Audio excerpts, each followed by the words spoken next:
మీ business ఏదైనా మీ ఊర్లో promotion చేయాలంటే అది సుమన్ టీవీతోనే సాధ్యం. ఇప్పుడే సంప్రదించండి. పెద్దలు రామచంద్రన్న గారికి, పెద్దలు మోడెం వెంకటరమణ గారికి, సిద్ధప్పన్న గారికి, కమలవారి కృష్ణన్న గారికి, ఎక్స్ కౌన్సిలర్ రమణన్న గారికి, నీలకంఠన్న గారికి, అదే నాగరాజన్న గారికి, అదేవిధంగా ఇక్కడ ఉన్న పెద్దలు బండి నాగరాజన్న గారికి, అదేవిధంగా కృష్ణన్న గారికి, అదేవిధంగా మా అన్న రామూర్తన్న గారికి, రత్నమయ్య గారికి, ఆంజనేయులు గారికి, ఇంకా తొగట వీర క్షత్రియ పెద్దలందరికీ ఈరోజు మీ ఐక్యతే మహాబలం. ఈరోజు మదనపల్లిలో ఇన్ని కుల సంఘాలు ఉన్నాయి. మీరు కూడా మీ ఐక్యత చాటుకుంటూ చౌడేశ్వరి కళ్యాణ మండపం కట్టారు. అదేవిధంగా అమ్మవారి చౌడేశ్వరమ్మ గారి గుడి కట్టారు. అన్ని విధాలుగా మీరు కలిసికట్టుగా చీటీలు వేసుకుంటూ ఐక్యత చాటుతూ మదనపల్లికి ఆదర్శంగా తొగట వీర క్షత్రియులు నిలబడడం చాలా ఆనందదాయకం. అదేవిధంగా మనం ఏదైతే మాట ఇచ్చామో తొగట వీర క్షత్రియులకు 1 ఎకరా స్థలం బైపాస్లో ఇస్తామని చెప్పి తప్పకుండా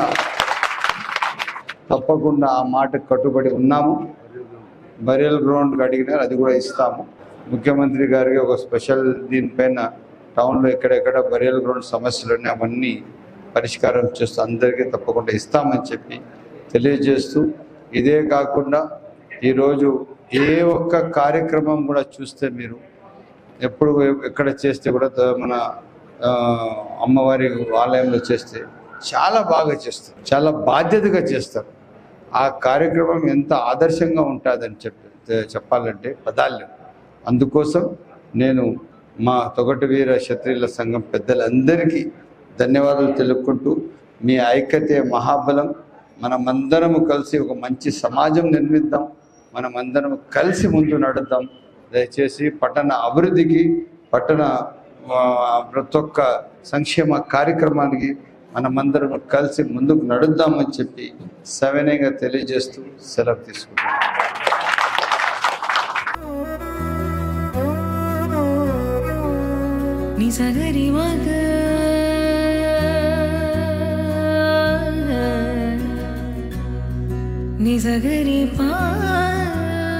సార్ 15 సంవత్సరాల తర్వాత మదనపల్లి టీడీపీ జెండా ఎగరేశారు.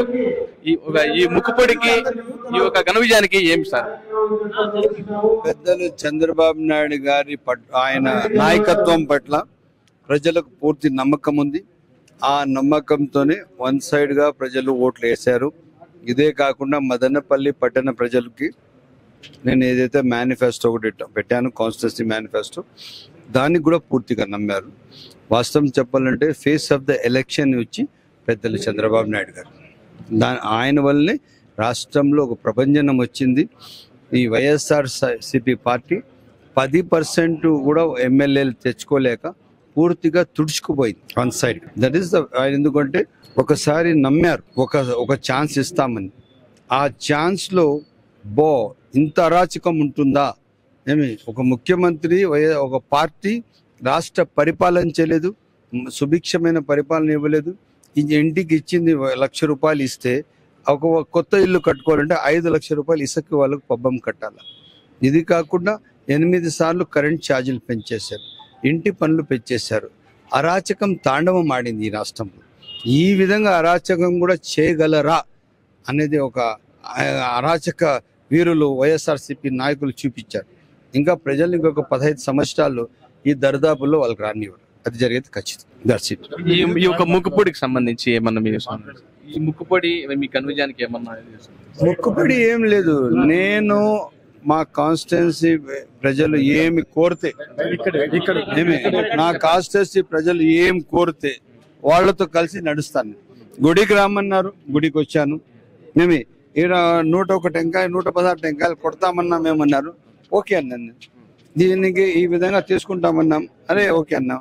ఆ విధంగా వాళ్లకు నేను అనుసరించుకుని నడిచేవాడిని, కానీ నా వ్యక్తిగత ఏముండదు. నా కాన్స్టిట్యున్సీ ప్రజలు, పార్టీ నాయకులే నాకు సర్వస్వం.